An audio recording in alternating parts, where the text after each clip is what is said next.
జగన్మోహన్ రెడ్డి గారికి అయ్యా పార్టీ పరంగా ఏమన్నా మేము మీ గురించి ఏదైనా మాట్లాడితే క్షమించండి. అవి పార్టీ పరంగా రాజకీయంగా చేసిన విమర్శలే తప్ప వ్యక్తిగతంగా నాకు మీ మీద ఎలాంటి ద్వేషం లేదు.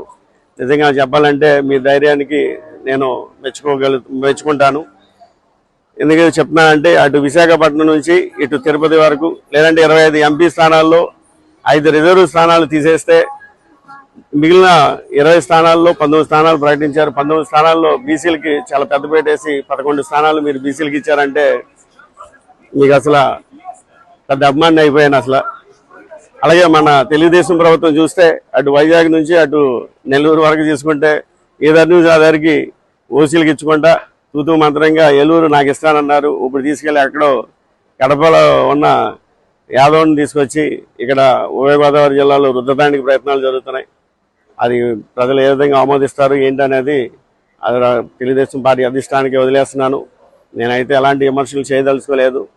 వాళ్ళ విజ్ఞతగా వదిలేస్తున్నాను. ఎందుకంటే నేను కష్ట నష్టాలు అన్నీ భరించిన వాడిని.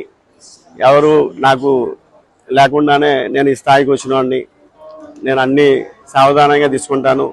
నా చిరునవ్వుతో ముందుకు వెళ్తానే ఉంటాను. ఎలాంటి బాధ వచ్చినా నేను అలాగే వెళ్తాను. మీ అందరూ తెలుసు 2 నెలల క్రిందట 2 నెలలు కాదు 1 నెల కిందట నా భార్య చాలా అత్యవసర ఎమర్జెన్సీ హాస్పిటలైజేషన్ అయితే నేను ఇక్కడ 2-3 రోజులు ఉంటే నా మీద వ్యతిరేక శక్తులు చాలా బాగా పనిచేసినాయి. అలాగే రీసెంట్లీ